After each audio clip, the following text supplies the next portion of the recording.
I'm Chris, and this is a brand new channel that I'm starting called Pesky Passages. Here we are going to read the Bible as it actually is.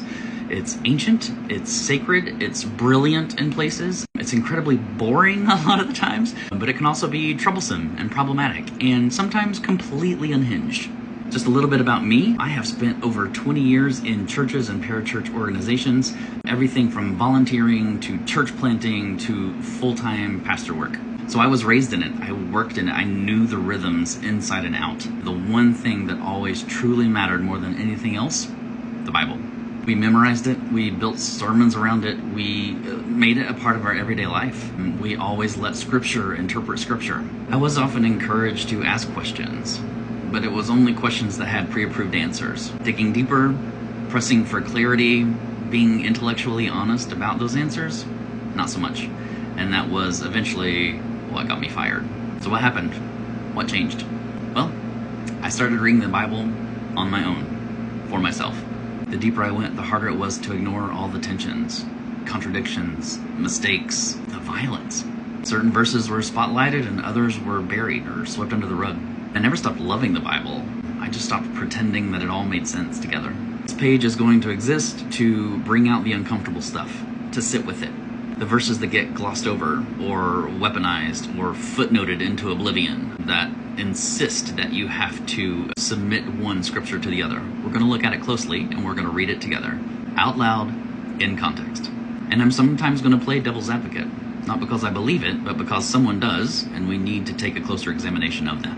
To facilitate this exercise, I'm actually going to be recording a companion episode with every topic, and there we are simply going to read the passage or passages out loud, straight through, no cuts, no breaks.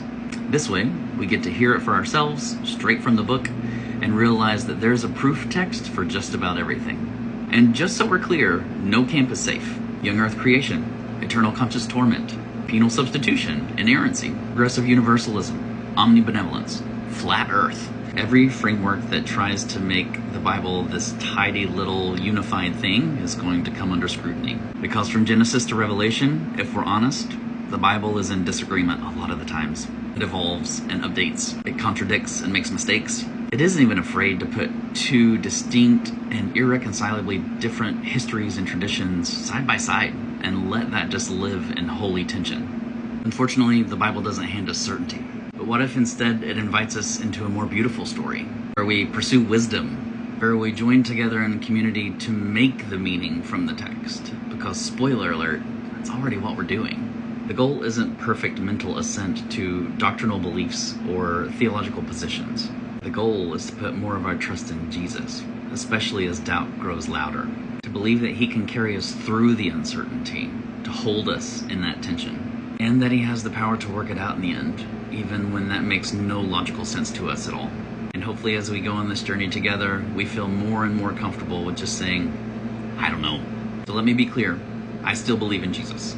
Some days more than others. I still believe that his story is the most beautiful one ever told. Some of you will probably label me as a heretic, but you cannot dismiss me as an angry atheist who just hates the Bible. Because guess what?